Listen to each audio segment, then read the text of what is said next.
जमींदार साहब आज अपनी गलती पर खुद ही शर्मिंदा थे। आज उनके घर की इज्जत पर दाग लगते लगते बच गया। चौधरी साहब, हमने ब्लैकमेल करने वाले दोनों गुंडों को पकड़ लिया है। वो गुंडे वीरपुर गांव पर बहुत समय से नजर रखे हुए थे और वो ये भी जानते थे कि वीरपुर गांव की औरतें खुले में नहाती हैं। पर हमें खुशी है कि आपकी छोटी बहू सुधा ने जो हिम्मत दिखाई और उन बदमाशों के खिलाफ हमारी पुलिस थाने में रिपोर्ट लिखवाई, उसकी हमें दाद देनी होगी। अच्छा चौधरी साहब, मैं चलती हूँ, नमस्ते। मैंने आपको कितनी बार समझाया था, घर की बहुओं का खुले में नहाना ठीक नहीं, पर आप नहीं माने।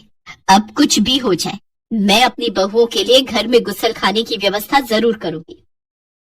वीरपुर गांव जहां घरों में गुसल खाने की व्यवस्था नहीं थी, इसलिए गांव की औरतें खुले में नहाने को मजबूर थी। अरे नई बहू, सोकर उठी नहीं क्या? स्नान के लिए नदी पर जाना है। बड़ी भाभी, नहाने के लिए नदी पर? लेकिन यूं खुले में नहाते हुए कोई देख लेगा तो? हाँ सुधा, इस गांव में औरतें खुले में ही नहाती हैं और वैसे भी गांव के लोगों को पता है कि जिस समय गांव की औरतें नदी पर नहाने जाती हैं, उस समय गांव के मर्द नदी के आसपास भी नहीं फटकते। अच्छा अब देर मत करो, वैसे भी नदी किनारे इस समय सुनसान होता है, हम जल्दी से नहाकर आ जाएंगे। मालिनी और सुधा नदी पर नहाने के लिए जाती हैं। गांव की बहुत सी औरतें पहले ही नदी पर नहा रही थी। सुधा को बहुत शर्म आ रही थी। मालिनी भाभी, ये तो बहुत अजीब लग रहा है, अगर किसी ने हमें देख लिया तो हमारी इज्जत तो मिट्टी में मिल जाएगी। अरे काहे का शर्मा रही हो बहू रानी, हमें इतने साल हो गए, आज तक तो हमें किसी ने देखा नहीं, तो अब कौन देखेगा? चौधरी साहब से सब डरते हैं, इसलिए नदी किनारे कोई मर्द नहीं आता, सिर्फ औरतें ही नहाती हैं। सुधा को बहुत अजीब महसूस हो रहा था, पर वो करती क्या? मजबूरी में उसे मालिनी और बाकी की गांव की औरतों के साथ नदी में उतरना ही पड़ता है। बड़ी मुश्किल से सुधा नदी में नहाकर घर आती है। अब तो रोजाना ही वो मालिनी और बाकी की गांव की औरतों के साथ नदी पर नहाने लगी।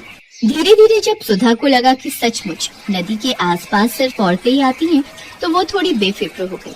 पर एक दिन जब सब बहुएं नदी पर नहा रही थी, मालिनी भाभी, लग रहा है कोई हमें देख रहा है। नहीं तो तुम्हारे मन का वहम है, लगता है तुम्हारा डर अभी तक नहीं गया। चलो जल्दी से नहा लो, फिर घर चलते हैं।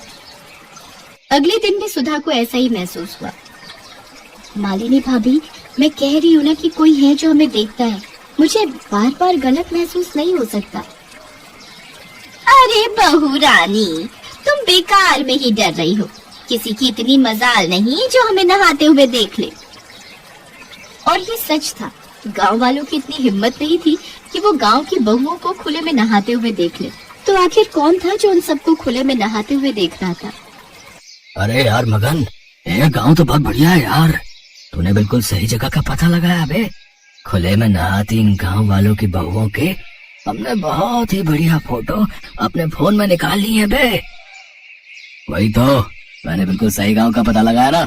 अब इन फोटोओं का इस्तेमाल करने का सही समय आ गया बे। गांव के चौधरी की दोनों बहुएं भी उन औरतों के साथ ही नहाने आती हैं। चौधरी की बहुओं को ब्लैकमेल करके अच्छे खासे सोने के जेवर और रुपए ऐंठ लेंगे। और तो जानता ही है, ये गांव की भोली भाली बहुएं शर्म से किसी को कुछ नहीं बताएंगी। तो ठीक है, किसी दिन रास्ता रोककर ये फोटोएं उन्हें दिखा देते हैं। तो देर किस बात की है, कल दिन में जब वे दोनों नहा कर जा रही होंगी तभी रास्ते में उन्हें पकड़ लेंगे। अगले दिन मालिनी और सुधा नदी पर नहाकर जब हवेली की तरफ जा रही थी, तो नदी से थोड़ी दूरी पर जगन और मगन नाम के उन बदमाशों ने उनका रास्ता रोक लिया और उन दोनों को फोटो दिखाने लगे। दोनों बहुएं डर गई। अब अगर तुम दोनों नहीं चाहते कि ये फोटो गांव में हर कोई देखे या फिर गांव से बाहर और भी जगह ये फोटो पहुंचे, तो जैसा हम कहते हैं वैसा तुम दोनों करोगी। नहीं नहीं, हमारी ये फोटो किसी को मत दिखाना। तुम्हें क्या चाहिए हमें सीधी तरह बता दो। अगर तुम चाहती हो कि हम ये फोटो किसी को ना दिखाएं और अपने फोन से हटा लें, तो कल दोपहर तक 2 लाख रुपए नकद और सोने के जेवर एक बैग में भरकर तुम दोनों हमें ला कर दोगी।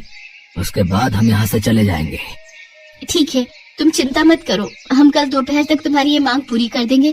पर तुम तब तक ये फोटो किसी को नहीं दिखाओगे। मालिनी पूरी तरह घबरा चुकी थी। वो दोनों घर लौट आती हैं।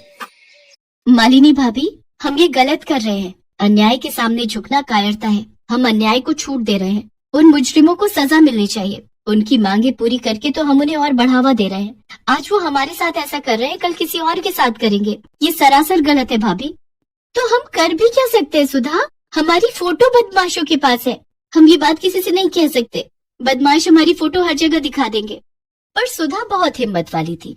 वो मालिनी को बिना बताए पुलिस स्टेशन पहुंचती है और वहां पर लेडी ऑफिसर को सारी बात बताती है।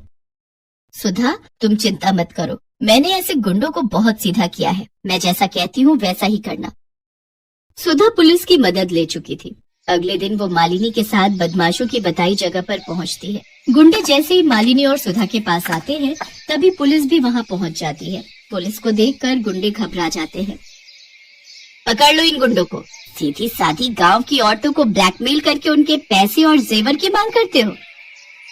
मैडम जी, ये वही गुंडे हैं जिनके आसपास के गांव की पुलिस तलाश कर रही है। इन्होंने पहले भी कुछ गांव की औरतों को ऐसे ही ब्लैकमेल किया था।